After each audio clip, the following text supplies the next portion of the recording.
Welcome to the Convene Podcast. My name is Magdalina Atanassova, Digital Media Editor of Convene and your host. Welcome to Season 2, recorded at Convening Leaders 2024 in San Diego and dedicated to PCMA's 20 in their 20s program. In this episode, we shine a light on the impact of the younger generation on events, together with Derek Anderson from E3 Creative and Chase Brunson from the Project Management Institute. We dive into crucial topics such as diversity, equity and inclusion, sustainability initiatives, navigating pushback, and mastering effective strategies for overcoming challenges. Enjoy the episode.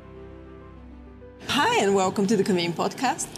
So let's start with some introductions and just briefly introduce yourselves and how many years you've been in the industry and anything else exciting you want to share. Yeah, my name is Derek Anderson. I'm the founder of E3 Creative. I have been in the events world for about 11 years now.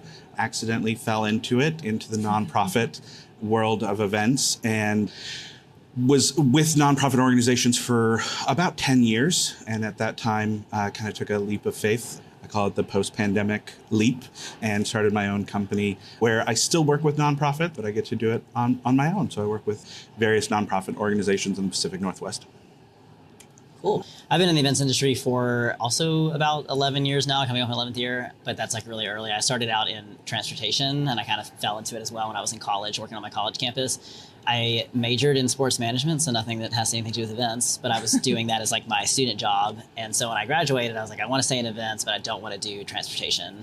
And so kind of same thing. I just started to apply for jobs. I got a event management job from the Oregon Society of CPAs up in Oregon. So I moved from Texas to Oregon, basically started my event career there, and I've stayed in nonprofit associations for the most part. I did a short, like 6-month stint at a hotel, and then COVID hit, so I quickly lost that job.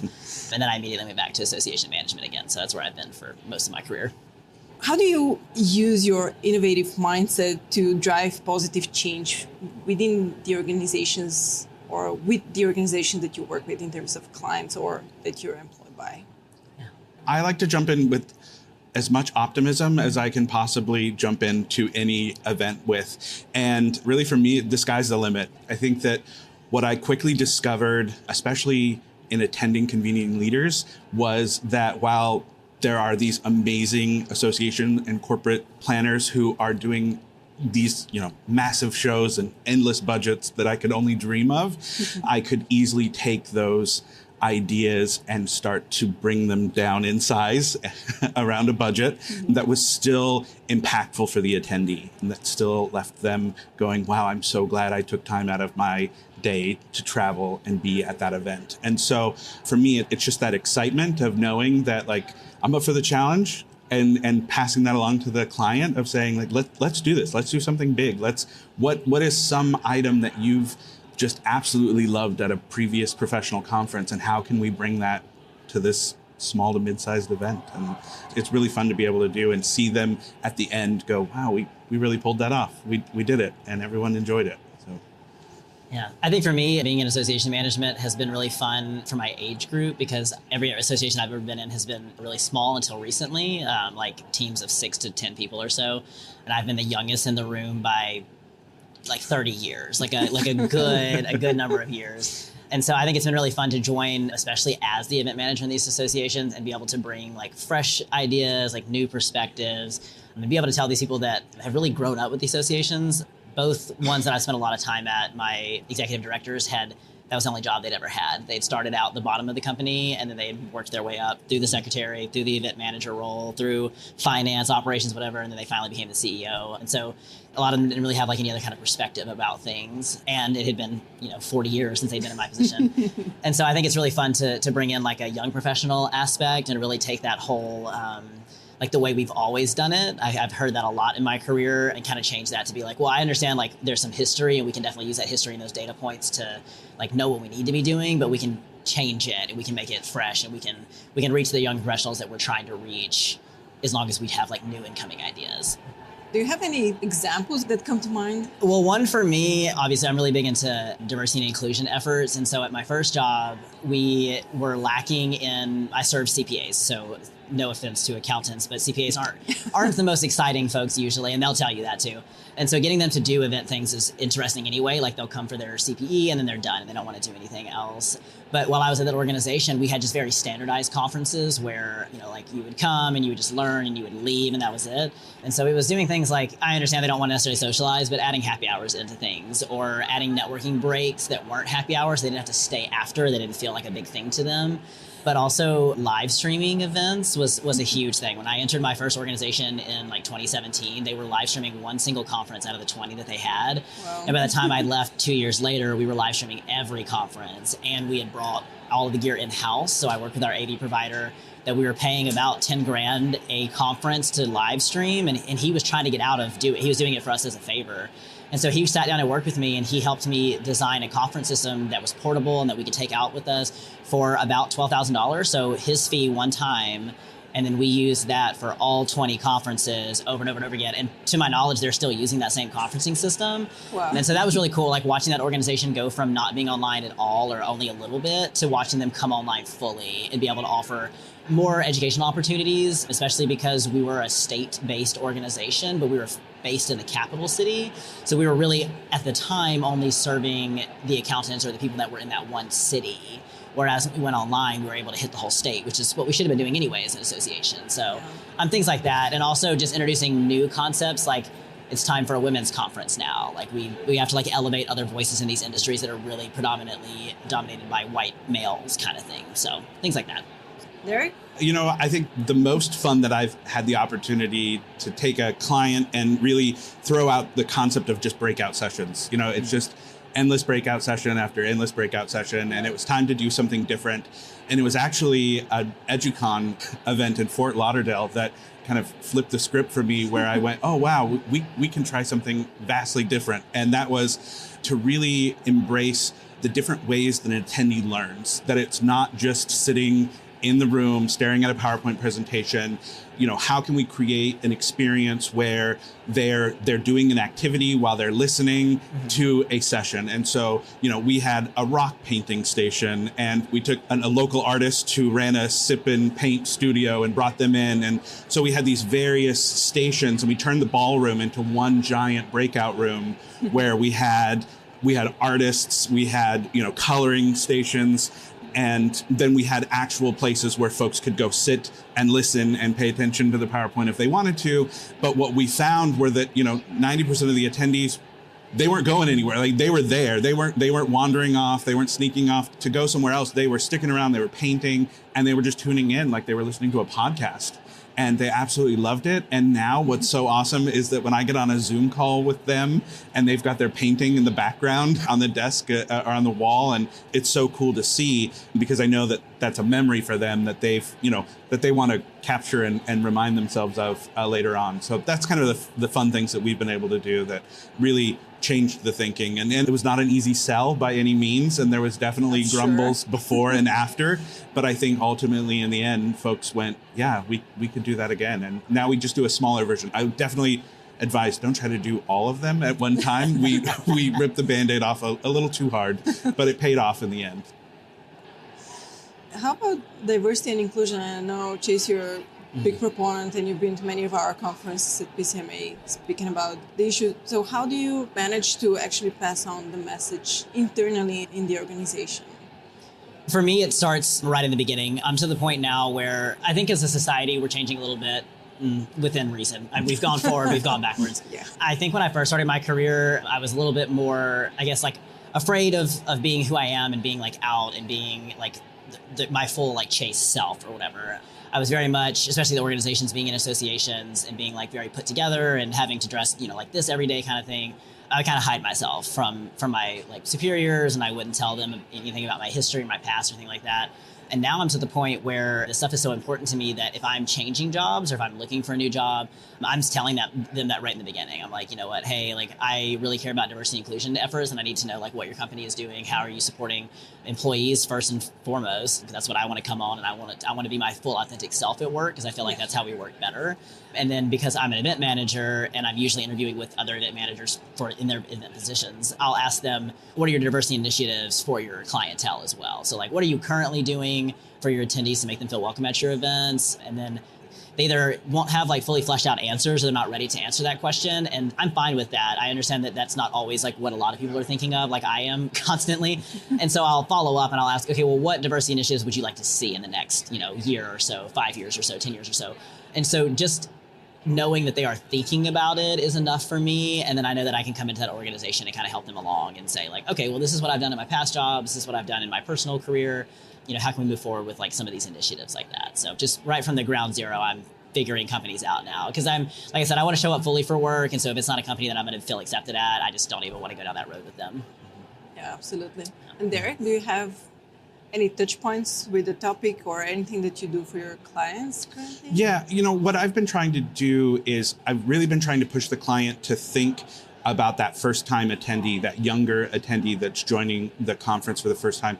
And the reason for that is that, associations, at least the ones that I've dealt with, tend to be pretty cliquish. And so you don't get that big warm invitation for that first time attendee. I can remember attending my first PCMA event and being like, ugh, what did I get myself into? Who are all these people?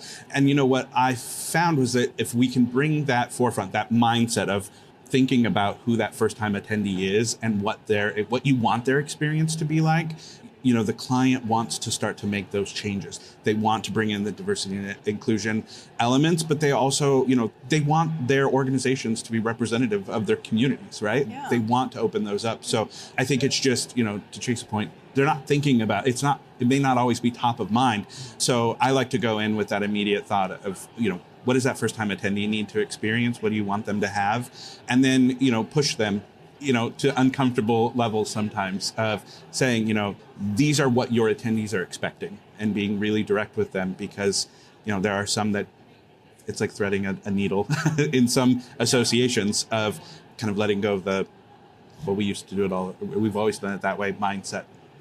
I also think it's important for the diversity as a strategy, interweaving diversity right from the beginning. I think we're seeing it I think because we're talking about it so much in the meetings industry right now that we're making some really good progress forward with that. But I think a lot of people, they want to plan their conferences and then think about the diversity aspect. And 100%. Usually that means they plan the conference and then they're looking for diverse speakers. And then that is the ultimate, that's what they're doing. And they feel very good about that. And I think those are, to your point, really good starting blocks, right in the beginning. If you're coming onto an organization that don't have anything, it's a great place to start. But at that, as you keep going the next year, the year after that, if you can start thinking about diversity and inclusion right from the get-go, when you're thinking about your city selection, you're thinking about your venue selection, your vendors, then you can get down and say, okay, we've also got diverse speakers and we've also got diverse people on the exhibit hall floor. But I definitely encourage event planners to use diversity as a strategy and not as an afterthought instead. Mm-hmm. So, yeah. Another such topic is sustainability, right? Mm-hmm. Something that still come as an afterthought. Do you have to deal with the topic of sustainability as well? And do you have any strategies? I'll let you take it, Finn. Yeah, for sustainability, it's been an interesting challenge, even being in the Pacific Northwest, where we're pretty green. I do find that we're running into several obstacles, one of which kind of blew me away, but just it's the staffing levels and the financial impacts that it has on the venues that we're contracting with. And so, they're turning to cheaper resources, and that doesn't always, even asking for something as simple as glassware at the water stations is a huge challenge for some of the venues that I work with. It's really, going in and having that conversation with the client to say, where do you stand? What do you want to see? Here are some options, some small steps that we can make that add up in the grander scheme. So looking at the vegetarian options for a meal, at least one meal, has been huge. And most of my clients are willing to take that leap of at least one meal, to turn a whole conference vegan. That's a bit of a challenge still, but to do one meal. And it helps, for me, what I've found really fascinating in working in these small associations is, in some cases, this is the only event someone gets to attend. It might be the first professional event that they've ever attended. I just had an event recently where the attendee, it was their first time staying in a hotel. Yeah. And we can't imagine it anymore. Yeah. And I thought, wow, that is incredible. And this is the experience that you get to have. And some come from really small areas and rural areas, and they don't get to see or experience these things. So, to help kind of educate them through that process and help them be aware of the impacts and the changes that we can make in these small settings can really make a huge impact. So for me, it's taking that step of working with the hotel partners and see what's capable. I work with so many different properties in rural areas that they don't have that exposure as well. So it's coming in and saying, this is what we've been able to accomplish in other locations, and here, how can we work together to try to get as close as possible to what we've been doing in these bigger venues. Right. I agree as well. I think with sustainability, especially the smaller organizations, the smaller associations are having issues. It's a money constraint is what it is. Because I don't think people who are not focusing on sustainability don't realize how it's a budget line item sometimes. Like sometimes it's sustainable, but it's more expensive to do it that way. And so you've got some of these corporations, like I work for the Project Management Institute, our budgets are bigger than what I'm used to dealing with. And so we've got a little bit more money to play with sustainability things, but other organizations don't have that. And so I think it's just starting small. It's like talking about like what we can do. So it is using things like glassware, or here at the Convening Leaders, we've got the refillable water bottles and things like that. Those are all great steps. And I think something a lot of small organizations are not considering that has been huge for me over the course of the years is going to conferences like this. We've eliminated a lot of the like printed materials finally. That was a great step. But what we're doing now is, you get like the hotel pens, and you're like, you put that in your RFP. It's like, I need notebooks and pens at every station or whatever. And the hotel will do that. And that's usually fine. It's marketing for them. I would suggest working with local CVBs and things like that, or your destination marketing companies, whoever your partner is for the city. And you can find places like schools to donate stuff to. And it doesn't cost anything. You're just like, hey, when we get done with this, we're going to have a dozen Sharpies and 500 highlighters and 4 pens and 12 packs of papers, and that creates you're giving back to the community that you've just come into, and so that's great. You're also, in my mind, you're keeping sustainability efforts high because you're not shipping all that stuff back to your office. Yes. And then a lot of our stuff we label and we brand, so we can't use it over and over again. So I encourage planners to think about, Convening Leaders we do every year. Do we have to put Convening Leaders 24, 25, 26? Do we have to keep doing that? And can we just say Convening Leaders? We know it's going to be called every year. So if you have like a yearly program that's going on, like removing years and things like that, like I said, just the easiest thing to do is just ask your local CVB, where can we donate the materials that we're not going to use the rest of the time? It's a very simple sustainability step. Could you think of a situation where you tried to bring a positive change to either an organization or a client and you faced some pushback? And how did you handle that situation? Honestly, live streaming has been a catalyst for me for several years now. I was, like I said, when I came to my first organization in 2017, that was 3 years before COVID, and you had some organizations that were online, but a lot of us weren't. A lot of events weren't even being live streamed, or like mega events were, and that was really it. And I feel like every organization I've been into, even after 2020, if they don't currently have like a live streaming option, it's almost like pulling teeth to get them to do that. And to me, it's even worse when we have organizations or events that are being recorded, but they're not actively being live streamed. That's crazy to me. I understand that it's running 2 events at the same time, but there's ways that we can do that. You can, if you don't have the manpower, there's you can get contractors or other folks in your industry to help.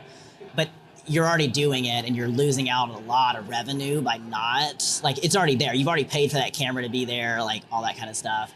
And so I've gotten a lot of pushback over the course of the years on that. And every time it happens, I just go back and show the statistics. Like, our industry has done these studies that show when you live stream something, it does not affect in-person attendance. And I don't know why when I tell other event professionals that, it's still like a light goes off in their head and they're like, there's no way, I don't believe that. I'm like, it was literally a study that we did in like 2018 and it does not affect in-person attendance. And so I think it's just going back to, if you want to make a positive change, you got to have the why behind it. Okay, so like, I want to live stream events because we can serve more of our attendees like this. Live streaming is an accessibility tool as well. Yes. It's a really big thing for me to live stream and to be online and things like that. And so you have to have a purpose behind it and a why behind it to go to leadership with. And then I think it doesn't matter if you're talking about the events industry or anything else, it's all about that budget line item. So if I can sit there and I can prove to you it's not going to cost any extra, or it might only cost X amount of extra, but here's the return on investment for it, that's how I've been able to finally convince people. And I've not had any pushback after I've like sat there and been like, here is like a PowerPoint on why we've got to do this, or here's the bulleted points on why we've got to do this. But there has been some initial like, oh, okay, like show us why, and then we'll think about it. So there are 2 things that come to mind. One is getting rid of some of the traditions, the annual banquet, right, that everyone loves to have, the cold prime rib or the dry chicken, and getting rid of that and turning those into networking events. That's hard for some associations that constantly want to, stick to the same routine, but then find that they're maximizing their dollars better. And, because people just weren't attending those banquets in the end and you had a lot of plates left over. So, trying to really help organizations work through that process of understanding where they're investing their dollars. Do they need to have the big breakfasts anymore? Or do most people want to go grab a coffee and a pastry at a local coffee shop and get to experience the city that they're in? And I think that's the other is that it's so much more about the experience that I'm really trying to drive home with my clients. The attendee is there certainly to network and learn and have those takeaways from the event, but they also need that downtime. They need to go and have that opportunity to go explore a cool destination within a city, have a great meal, and make a new connection that even is outside the conference, and that's okay. It's important for folks to have. I think the other for me is around AV. I think a lot of associations think that they can bare bones the AV, they want to bring in the projector they're going to borrow from so-and-so, somebody has a camera that they're going to bring and they're going to live stream it with the borrowed camera that they don't know how to use. And so it really is driving home that message of through leveraging live streaming and the registration revenue that you get through a live stream audience, you can usually, enhance your AV and work with and build a rapport with, an AV team that can help you build your show and make it more than it was. I work with AV company that kind of just now follows me around to all of my client events. It's been fantastic. But here was a small AV company, in a mid-sized city in my state that I, randomly partnered with on one event. We hit it off, and then, they kind of came immersed, and now they're a part of the entire package. But, I went to a PCMA, a local PCMA chapter event in the Pacific Northwest, and it's all around sustainability. And the presenter was talking about digital signage and how much foam core do I burn through in a year with client events that I would love to, at the end of the event, not have a stack sitting there going, what do I do with this? This is so wasteful. So in taking that partnership with that AV company that we've fostered, we're producing digital signage now that eliminates that foam core need. So it's really educating the client of, here are some positive impacts that you can make and build some partners, some long-lasting partnerships that will not only benefit the attendee, but just make the overall organization look more professional and make the attendee experience better. I mean, if you can actually hear the presenter, that's a huge win, right? When you're spending that money on a speaker. Yeah. And wrapping the conversation, was there anything we didn't address and we should have? No, I don't think so. I mean, like I said, for me, it's always diversity and inclusion is big, and we talked about it, so I'm feeling pretty good. Yeah, I think the only thing that I would say is if there's a new PCMA member out there that's listening or somebody that's considering getting involved in PCMA, really take the leap, even at the local level. When I jumped in 2012, I didn't know a single person and I didn't know a single thing about the events industry.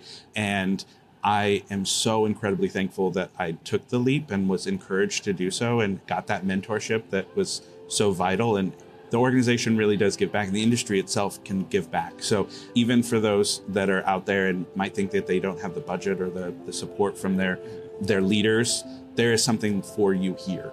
So take the leap and give it a try. Absolutely. Nice message. Thank you so much. Yeah. Thank you both for being on the podcast, and I'm looking to another episode with you.